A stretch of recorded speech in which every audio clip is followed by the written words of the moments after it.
Good afternoon, friends. Welcome all of you in our Brahma coaching classes. Today we are going to discuss chapter number 9 of your Science 1 syllabus, that is the carbon compound. So before going to discuss about topic, I would like to introduce about this topic.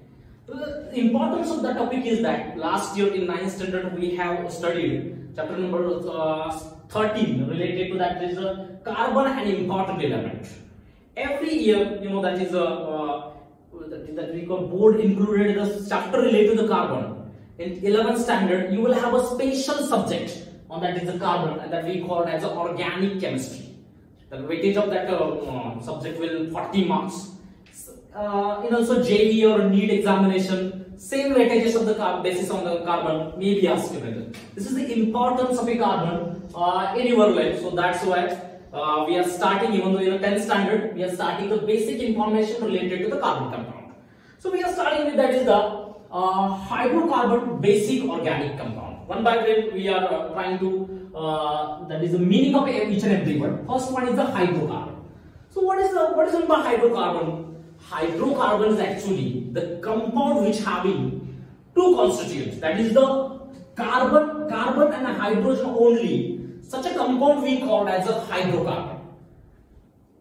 Organic means what? Actually carbon. The main element, the main constituent in which the compound is the carbon, that which is called as an organic compound. And compound means what? Actually two or more elements combined with each other in definite or fixed proportion. That is we known as carbon.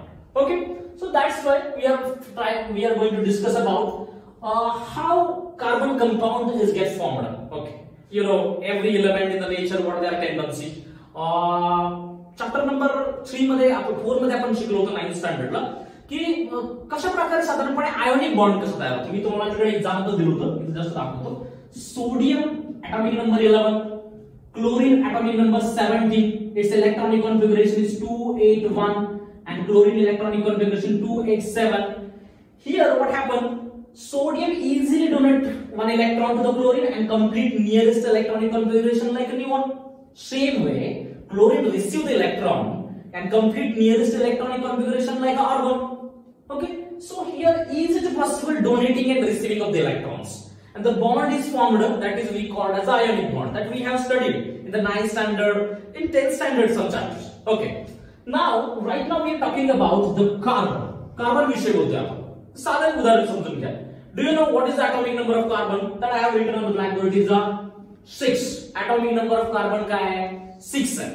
मग carbon ionic bond तयार करतो का दुसरं काय तयार करतो? याचं एक साधं उदाहरण घ्या. ऍक्च्युअली केमिस्ट्री म्हणजे काय असते? डे टू डे आपण म्हणतो ज्याच्याने त्याची केमिस्ट्री खूप छान चालते. ऍक्च्युअली तसंच असतं इकडे. साधं उदाहरण समजून घ्या तुम्ही. उदाहरणार्थ हा संकेत आहे. संकेतला म्हणलं संकेत आहे संध्याकाळी मला 10 रुपये मिळतील का चहा प्यायला? काय म्हणजे संकेत? संकेत म्हणतोय मी 10 रुपये तुम्हाला देईन, पण संध्याकाळी संकेतला उद्या मी विचारला संकेत 1 लाखाची जोडणी होईल का? संकेत म्हणजे काही नसेल असं असतंय काय? म्हणजे एकदम लाख रुपये तो देऊ शकत नाही. सेम वे इथं सोडियम 1 इलेक्ट्रॉन देतोय, क्लोरीन 1 इलेक्ट्रॉन रिसीव्ह करतोय. हे इकडे शक्य होते. कार्बनला जर समजा कार्बनचं इलेक्ट्रॉनिक कॉन्फिगरेशन 2,6 आहे, तर त्याला 2 प्रकारे इलेक्ट्रॉनिक कॉन्फिगरेशन कंप्लीट करू शकतो. एक तर हेलियमचं डबलेट करायचं 4 इलेक्ट्रॉन त्याला काय करावं लागतील? डोनेट करावं लागतील. आणि ते 4 डोनेट करायला 4 टाइम त्याला ते एक डोनेट करायला lock in this way he spend lots of energy, खूप सारी एनर्जी वाया जाईल.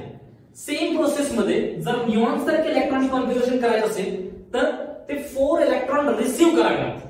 ओके, सो इलेक्ट्रॉनिक इथं काय झालं, इलेक्ट्रॉनिक कॉन्फिगरेशन ऑफ कार्बन इथं 2,4 आहे.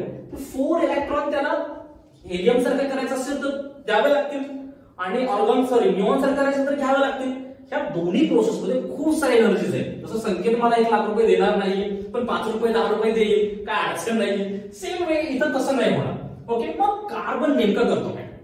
तर कार्बन शेअरिंग मध्ये इलेक्ट्रॉन कुणावर तरी शेअर इलेक्ट्रॉन करतो. आता सगळ्यात जास्त तो शेअर कुणावर करतो? Maximum time the nature. समजा या आपल्या रूम मध्ये आपण जर बघितलं, क्लासमध्ये बघितलं, तर साधारणपणे माझ्या कपड्यासहित माझ्या शरीरासहित साधारणपणे हे लाकूड हे सगळं कार्बन कंपाऊंड आहे. आणि याच्यामध्ये मेन कॉन्स्टिट्यूएंट कार्बन बरोबर हायड्रोजन असतो. जसं तुमच्या शाळेत एखादा मित्र असतो बघा, संकेतचा आहे. संकेत कोणाचा सगळ्यात चांगला मित्र कोण तुझा? संकेत कायम त्या सूरज बरोबर असतो. ओके, कायम म्हणजे काय? का तर यांचं काहीतरी शेअरिंग होत असेल, तो त्याला काहीतरी असेल, हा त्याला काहीतरी असेल. Same way carbon maximum time नेचरमध्ये हायड्रोजन बरोबर जातो. बरं हायड्रोजन बरोबर का जातो बघा जरा इकडे. हायड्रोजन हॅविंग ॲटॉमिक नंबर 1, तर त्याला काय कंप्लीट करायचे मला सांगा. डबलेट करायचे त्याला डबलेट करू शकतो ना तो. मग कार्बन 4 हायड्रोजन बरोबर इलेक्ट्रॉन शेअर करतो. इथं दिसतंय तुम्हाला की हा कार्बनच्या आउटर मोस्ट ऑर्बिट मध्ये 4 इलेक्ट्रॉन आहेत. डॉट न दाखवते कार्बन इलेक्ट्रॉन्स आहेत. कार्बन कार्बन कार्बन कार्बन आणि हे क्रॉस दाखवले ते हायड्रोजनचे इलेक्ट्रॉन्स आहेत. बरोबर आहे. आता काय होतं की हायड्रोजनची डबलेट पूर्ण होते बघा. हा हायड्रोजन वापरतो, ह्या हायड्रोजनची डबलेट कंप्लीट झाली, या हायड्रोजनची डबलेट आणि या सुद्धा हायड्रोजनची डबलेट कंप्लीट झाली. सेम वे कार्बन हे सगळे 8 इलेक्ट्रॉन वापरतो. ओके. आणि स्मॉलेस्ट हायड्रोकार्बन तयार होतं त्याचं नाव मित्रांनो मिथेन. काय नाव आहे? मिथेन. याला म्हणायचं इलेक्ट्रॉन डॉट स्ट्रक्चर. आणि हा एक इलेक्ट्रॉन आणि हा एक इलेक्ट्रॉन आहे, यानं हा सिंगल बॉन्ड तयार झालाय. म्हणून मी इथे डेलिबरेटली एक वाक्य लिहिलंय. Every single covalent bond is made up of 2 electrons. प्रत्येक सिंगल बॉन्ड किती इलेक्ट्रॉन बनतो? 2 इलेक्ट्रॉन बनतो. आपल्याला बघा ह्या 2 इलेक्ट्रॉन हा सिंगल बॉन्ड बनलाय, या 2 इलेक्ट्रॉन हा आणि हा. आणि this is actually valence of carbon. हे बॉन्ड ही कार्बनची काय व्हॅलन्स आहे बघा. 1 2 3 4. So valency of our carbon is 4. बोला किती आहे कार्बनची? 4 आहे व्हॅलन्सी. आता न विसरण्यासारखं तुम्हाला सांगतो, एकदम मराठीत सांगायचं झालं तर आपला कार्बन आहे ना चतुर्भुज झालाय. मराठीत तुम्हाला चतुर्भुज होणे माहिती आहे? नाही ठीक आहे मी सांगतो. चतुर्भुज होणे म्हणजे लग्न होणे. तर असं कन्सिडर करा कार्बनचं आपल्या काय झालंय? लग्न झाले. 2ची 4 झालेत कार्बनची. मग कार्बनची व्हॅलन्स किती आहे? 4 आहे. Our carbon is a tetravalent. Our carbon is a tetravalent. The valence of the carbon is 4 and the bond is formed that is we call as a covalent bond. मग covalent bond ची definition तुमच्याकडे कोणी सांगू शकेल काय? कसं झालाय bond तयार करायचं? Sharing of the electrons. मग मी असं म्हणू शकतो the bond which is formed by sharing of the electrons, such a bond we call as a covalent bond, and the compound formed by covalent bond is called as covalent compound. Actually, all the organic compound in the nature they form covalent bond. How you know? And this is an ionic bond आहे. याचा काही याला inorganic part तयार होतो. हा ऑर्गॅनिकचा सगळा part तयार झालाय. कळलं? जी बेसिक माहिती तुम्हाला काय मिळाली की इलेक्ट्रॉन डॉट स्ट्रक्चर आणि लाईन स्ट्रक्चर, स्मॉलेस्ट हायड्रोकार्बन कसं तयार झालंय वगैरे वगैरे.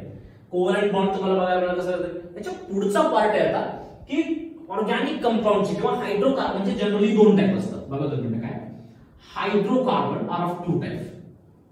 Hydrocarbon are of 2 types. That is number 1 is the saturated hydrocarbon. काय म्हणतो आपण त्याला? Saturated hydrocarbon. आणि सेकंड आहे unsaturated hydrocarbon. ते इथं लिहितो unsaturated hydrocarbon. तर बघूया सॅच्युरेटेड म्हणजे काय आणि अनसॅच्युरेटेड म्हणजे काय. तर सॅच्युरेटेडची जनरल डेफिनेशन काय आहे? तर म्हणलं the compound which formed with the only single bond between their atoms, that is in between carbon carbon or in between carbon hydrogen. Okay, if there is a single bond in their atoms, then it is called as a saturated hydrocarbons. And unsaturated means what actually? If there is a double or triple bond in the atoms of this compound, that is we call as a unsaturated hydrocarbon. Okay. आता saturated hydrocarbon मध्ये एकच type आहे.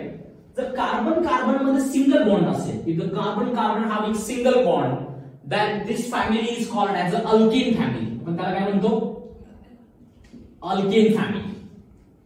Okay.